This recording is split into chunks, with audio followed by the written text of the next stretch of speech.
తిరుమల వెంకటేశ్వర స్వామి ప్రపంచంలో ఉన్న అత్యంత పవిత్రమైన పుణ్యక్షేత్రాల్లో తిరుమల ఒకటి మరియు ప్రపంచంలోనే రిచెస్ట్ టెంపుల్ ఇది. ఇక్కడ ప్రతిరోజు కొన్ని లక్షల మందికి పైగా భక్తులు స్వామివారి దర్శనం కోసం వస్తారు. హాయ్ హలో నమస్తే, నేను మీ Rajesh Pillada and welcome back to my channel. ఈ వీడియోలో నేను Tirumala Tirupati full tour plan ని ఎక్స్ప్లెయిన్ చేస్తాను. నిజం చెప్పాలంటే మన తెలుగు రాష్ట్రాల్లో ఉన్న వాళ్ళకి చాలా మందికి తిరుమల గురించి కంప్లీట్ క్లారిటీ ఉండదు. తిరుపతికి రీచ్ అయిన తర్వాత ఎక్కడ స్టే చేయాలి, దర్శనం టోకెన్స్ ఎలా తీసుకోవాలి, అసలు దర్శనం ప్రాసెస్ ఏంటి, అలాగే తిరుమలలో చూడవలసిన అత్యంత ముఖ్యమైన ప్లేసెస్ ఏంటి, తిరుమలలో దర్శనం అయ్యాక కాళహస్తి ఎలా విజిట్ చేయాలి, ఇంకా ఈ దగ్గరలో ఉండే ఎంతో విశిష్టత కలిగిన ఆలయాలని ఎలా విజిట్ చేయాలి అని చాలా మందికి కన్ఫ్యూజన్ ఉంటుంది. ఈ ఒక్క వీడియోలో ఈ కన్ఫ్యూజన్స్ అన్ని క్లియర్ చేయాలి అనేదే నా ప్రయత్నం. ఈ వీడియోలో నేను తిరుమల వెళ్ళాలి అనుకునే వాళ్ళకి కంప్లీట్ గైడ్ ని స్టెప్ బై స్టెప్ ఎక్స్ప్లెయిన్ చేస్తాను. మీరు తిరుమల వచ్చిన దగ్గర నుంచి మళ్ళీ హోమ్ టౌన్స్ కి వెళ్లేదాకా ఎలా ప్లాన్ చేసుకోవాలి, అలాగే ఇందులో నేను ట్రావెల్, స్టే, దర్శనం, ప్రసాదం, places to visit and return plan వరకు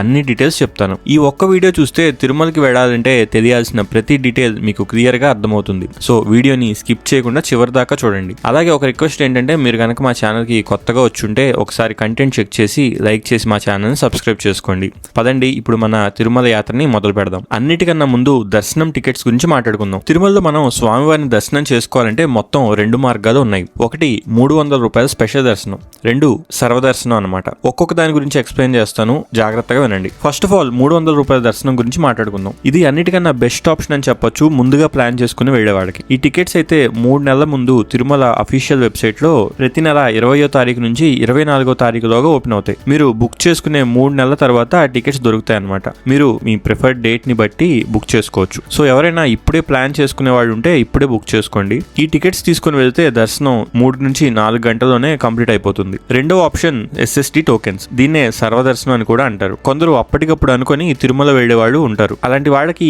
ఈ SSD టోకెన్స్ గురించి తెలుసుకోవడం చాలా ఇంపార్టెంట్. ఈ SSD టోకెన్స్ తిరుమలలో డిఫరెంట్ ప్లేసెస్ లో ఇస్తారనమాట. ఒకటి ఇక్కడ ఉండే విష్ణు నివాసం, ఇది రైల్వే స్టేషన్ దగ్గర ఉంటుంది. అలాగే శ్రీనివాసం అని బస్ స్టాండ్ దగ్గర కూడా ఇస్తారు. ఇంకొకటి అలిపిరి దగ్గర ఉండే భూదేవి కాంప్లెక్స్ దగ్గర ఇస్తారు. అలిపిరి మెట్లెక్కి వెళ్లే వాళ్ళు ఇక్కడ వాళ్ళ SSD టోకెన్స్ ని కలెక్ట్ చేసుకోవాలి. ఈ టోకెన్స్ అయితే ఈవినింగ్ 4 నుంచి 5 గంటల వరకు ఇస్తారు. బట్ ఈ టైమింగ్స్ అయితే చేంజ్ అవుతూ ఉంటాయి. ముందుగా వెళ్ళి ఆ లైన్స్ లో నుంచుంటే మీకు ఈ టోకెన్స్ ఈజీగా దొరుకుతాయి. ఈ SSD టోకెన్స్ కూడా సేమ్ 300 రూపాయల స్పెషల్ దర్శనం లాగానే వర్క్ అవుతాయి. ఈ SSD టోకెన్స్ తీసుకుంటే మీకు స్లాట్ ఇస్తారు. ఆ స్లాట్ లో మీరు వెళ్ళి దర్శనం చేసుకోవచ్చు.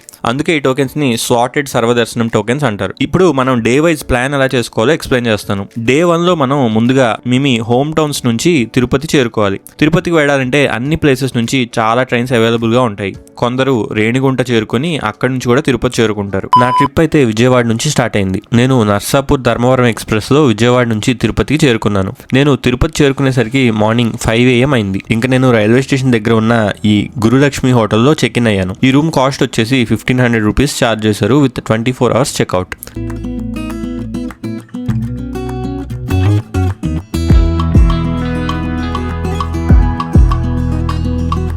సో ఇంకా నేను రూమ్ లో చెక్ ఇన్ అయ్యి రెడీ అయ్యి దర్శనానికి స్టార్ట్ అవుతున్నాను. ఇదే నేనున్న హోటల్ శ్రీ గురులక్ష్మి అంట. బాగున్నాయి రూమ్స్, పైన న్యూగా కన్స్ట్రక్ట్ చేశారు. రూమ్స్ అయితే బాగానే ఉన్నాయి. ఇది సర్కిల్ అన్నమాట. ఎదురుగానే రైల్వే స్టేషన్ ఉంది, అది కనిపిస్తుంది కదా, అదే రైల్వే స్టేషన్. పదండి ఇప్పుడు తిరుమల కొండపైకి ఎలా చేరుకోవాలో చూద్దాం. మీరు తిరుమల కొండ మీదకి వెళ్ళాలంటే మీకు జీప్స్ కూడా దొరుకుతాయి.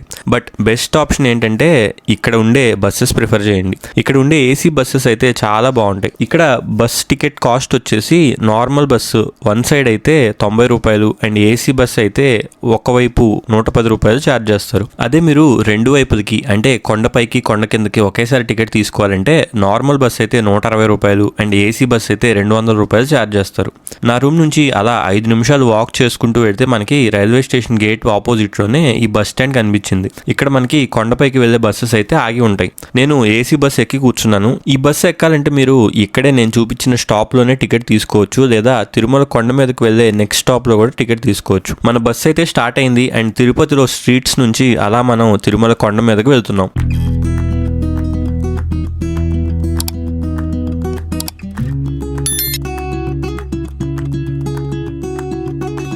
అలా మనం సెక్యూరిటీ చెక్ పాయింట్ దాకా చేరుకున్నాం. చెకింగ్ ఉంటుంది అనమాట. ఇలా బస్ ఆపి చెక్ చేస్తారు అందరూ. ఇది ఒక కంపల్సరీ సెక్యూరిటీ చెక్ పాయింట్ అనమాట. తిరుపతి వెళ్లే ప్రతి వెహికల్ అండ్ ప్రతి పర్సన్ కి ఇక్కడ సెక్యూరిటీ చెక్ అయితే ఉంటుంది. ఇక్కడ మీ బస్ నెంబర్ ని గుర్తుపెట్టుకోండి, మళ్ళీ వచ్చి అదే బస్సు ఎక్కాలి. మా బస్సు అయితే వచ్చేసింది, ఇంకా మళ్ళీ బస్సులోకి ఎక్కి కూర్చున్నాను. అండ్ మన ఘాట్ రోడ్ జర్నీ అయితే కంటిన్యూ చేద్దాం.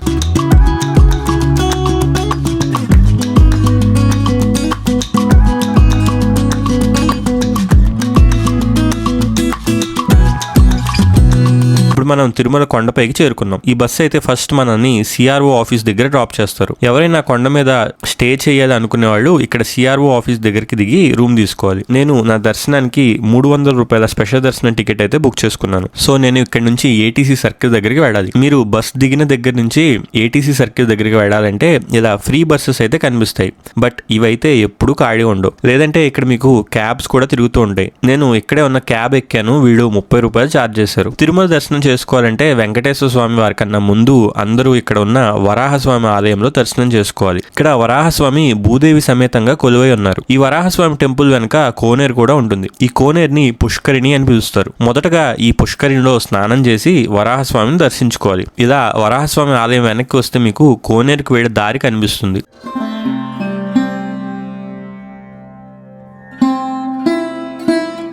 ఇప్పుడు మనం వరాహస్వామి దర్శనం చేసుకుందాం. ఇక్కడ ఉండే వరాహస్వామి ఆలయం ఎంతో ఇంపార్టెంట్ ఆలయం. ఖచ్చితంగా ఇక్కడ దర్శనం అయితే చేసుకోవాలి. ఇక్కడ దర్శనం కంప్లీట్ చేసుకున్నాకే వెంకటేశ్వర స్వామి దర్శనానికి వెళ్తారు చాలా మంది. ఈ ఆలయంలో నా దర్శనం అయితే కంప్లీట్ అయింది అండ్ నాకు టోటల్ గా 40 నిమిషాలు పట్టింది ఇక్కడ దర్శనం కంప్లీట్ అవడానికి. వరాహస్వామి ఆలయంలో దర్శనం కంప్లీట్ అయ్యాక అలా మాడవీధుల్లో నడుచుకుంటూ మనం అఖండం దగ్గరికి వెళ్దాం పదండి.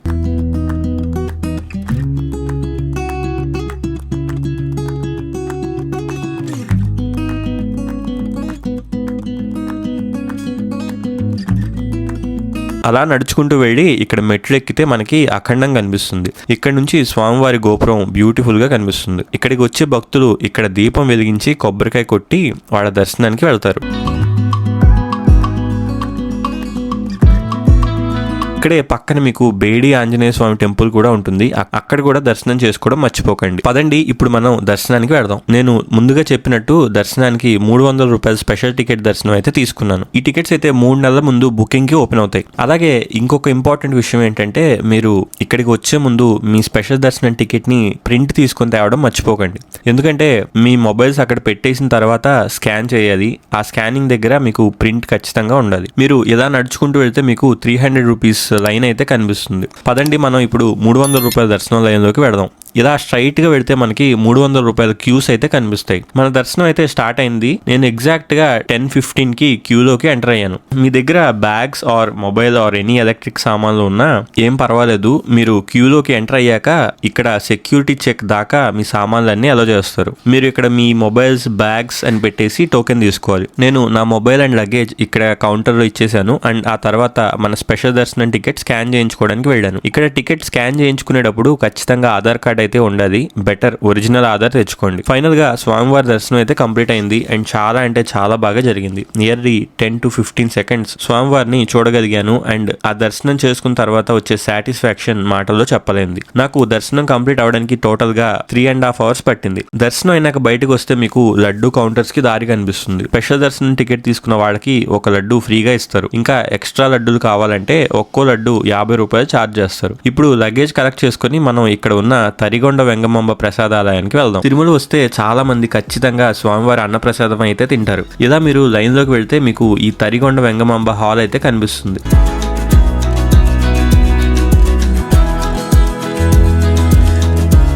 మనం లోపలికి ఎంటర్ అయ్యేసరికి ఇలా అన్ని అరేంజ్ చేసి ఉంచుతారు. మనం వెళ్ళి కూర్చోగానే వడ్డించడం స్టార్ట్ చేస్తారు. ఈ అన్నప్రసాదం తిన్న తర్వాత నేను బయటికి వచ్చి నెక్స్ట్ తిరుమలలో ఉన్న కొన్ని ముఖ్యమైన ప్లేసెస్ అన్ని చూడడానికి వెళ్ళాను. మన దర్శనం అయిపోయింది. ఇప్పుడు సైట్ సీయింగ్కి వెళ్తున్నాను నేను. ఆర్టీసీ బస్సెస్ ఉంటాయి. 120 రూపీస్ తీసుకొని 6 ప్లేసెస్ చూపిస్తారు. ఇక్కడికి చేరుకోవడానికి మీకు డైరెక్ట్ గా బస్సెస్ అయితే దొరుకుతాయి. ఏపీఎస్ఆర్టీసీ వాళ్ళు స్పెషల్ గా సైట్ సీయింగ్ బస్సెస్ ఆపరేట్ చేస్తూ ఉంటారు.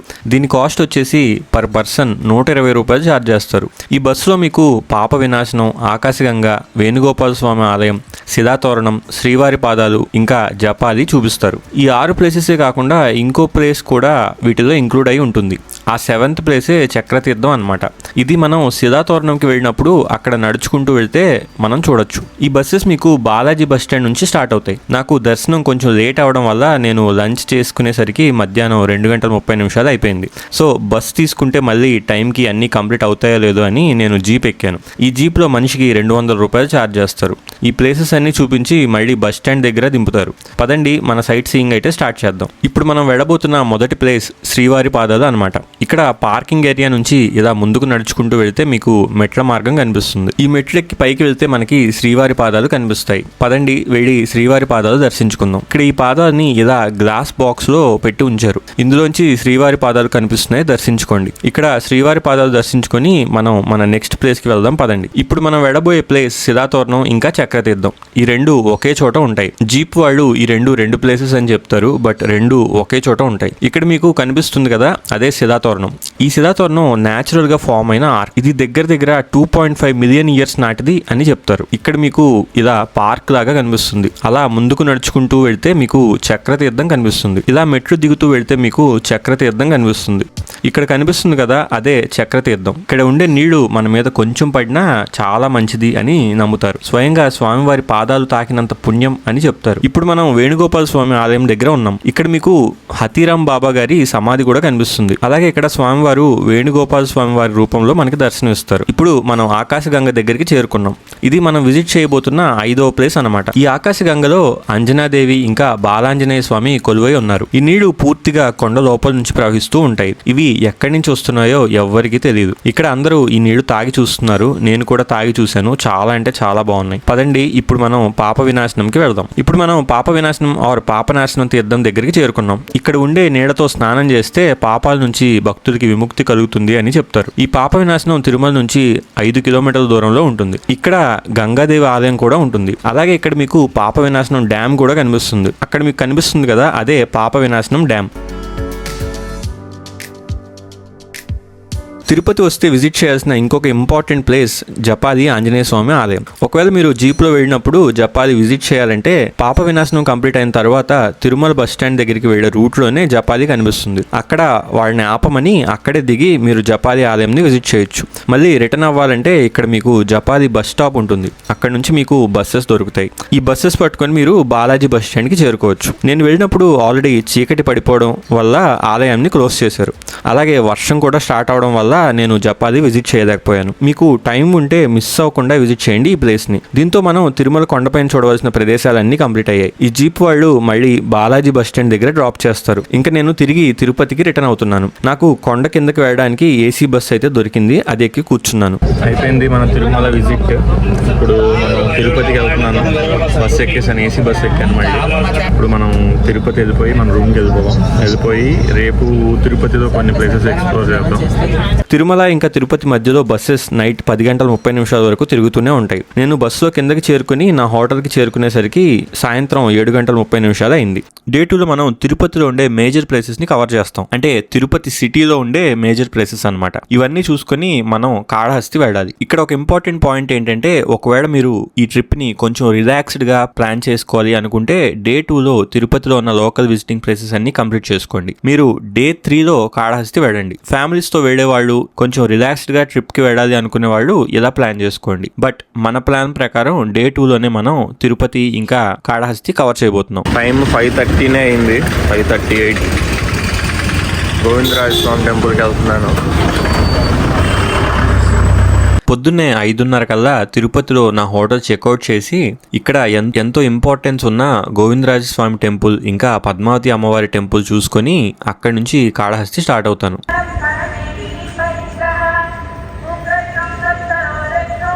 ఇప్పుడు మనం గోవిందరాజ స్వామి ఆలయానికి వెళదాం. గోవిందరాజ స్వామి ఆలయం తిరుపతిలో చాలా ఇంపార్టెంట్ ఆలయం. చాలా మంది తిరుపతి దర్శనం చేసుకుని వెళ్ళిపోతూ ఉంటారు, కానీ గోవిందరాజ స్వామి ఆలయం కూడా దర్శించుకుంటే చాలా మంచిది. నేను ఉన్న హోటల్ నుంచి ఈ ఆలయం వాకబుల్ డిస్టెన్స్ లోనే ఉంది.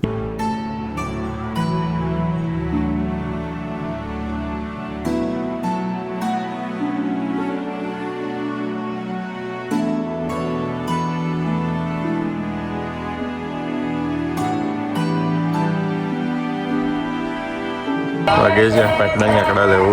ఇక్కడేమో చెప్పులు పెట్టుకోవచ్చు అనమాట. ఇదేమో మెయిన్ గాలి గోపురం. ఇక్కడ దర్శనం కంప్లీట్ అయిన తర్వాత ఇక్కడ నుంచి నేను తిరుచానూరు పద్మావతి అమ్మవారి దేవాలయానికి వెళ్ళాను.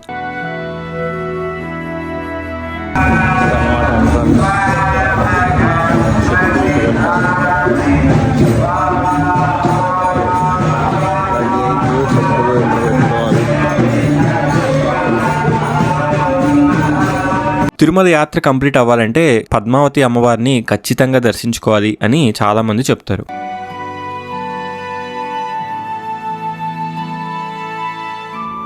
అలాగే కపిల తీర్థం కూడా విజిట్ చేయండి. ఇక్కడ ఉండే వాటర్ ఫాల్ ఎస్పెషల్లీ రైనీ సీజన్లో అయితే చాలా అందంగా ఉంటుంది. ఇక్కడ కూడా దర్శనం చేసుకుని టైం ఉంటే ఇస్కాన్ టెంపుల్ కూడా విజిట్ చేయండి. ఇవన్నీ చూసుకుని మనం వెంటనే శ్రీకాళహస్తి స్టార్ట్ అవుతాం. మన టార్గెట్ ఏంటంటే మధ్యాహ్నం కల్లా శ్రీకాళహస్తిలో ఉండేలా చూసుకోవాలి. ఎందుకంటే శ్రీకాళహస్తి నుంచి మనకి ఈవినింగ్ 5 గంటలకి ఒక ట్రైన్ ఉంటుంది. మనం ఆ ట్రైన్ క్యాచ్ చేసేలాగా ప్లాన్ చేసుకోవాలి. ఈలోగానే మనం శ్రీకాళహస్తిలో దర్శనం కంప్లీట్ చేసుకోవాలి. ఇప్పుడు నేను ప్రస్తుతం తిరుపతి బస్ స్టాండ్లో ఉన్నాను. ఇక్కడ ప్లాట్ఫామ్ నెంబర్ 7-8లో మనకి కాళహస్తి వెళ్ళే బస్సెస్ దొరుకుతాయి.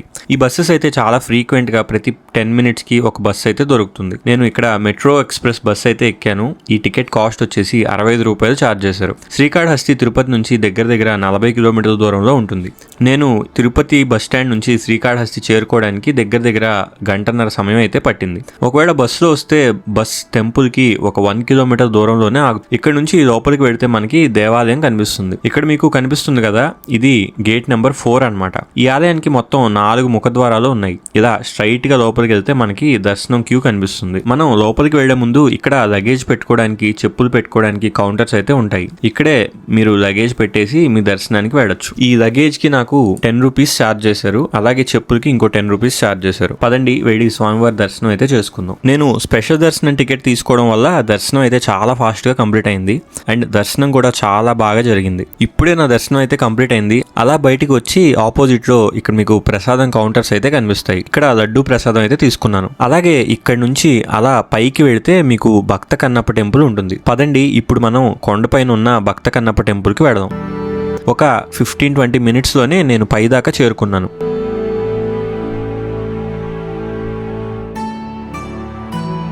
ఇక్కడ పైనుంచి వ్యూ చూడండి ఎంత బాగుందో.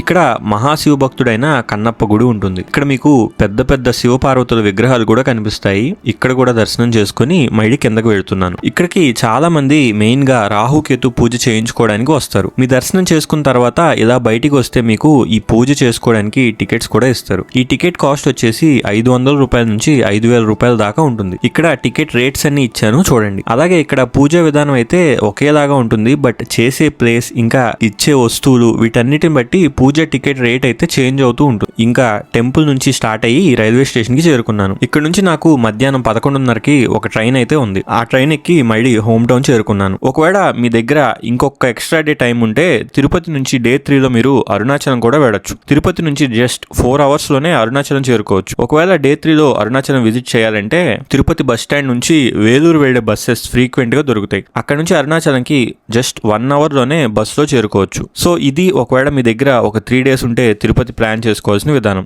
కొంతమంది ఇదే ట్రిప్ లోనే కాణిపాకం కూడా యాడ్ చేసుకుంటారు. ముందుగా కాణిపాకం కంప్లీట్ చేసుకుని ఆ తర్వాత తిరుపతి వస్తారు. సో మీకు ఉన్న టైం ని బట్టి ప్లాన్ చేసుకోండి. మీకు గనక ఈ వీడియో నచ్చుంటే లైక్ చేసి మా ఛానల్ సబ్స్క్రైబ్ చేసుకోండి. Thank you so much for watching our video.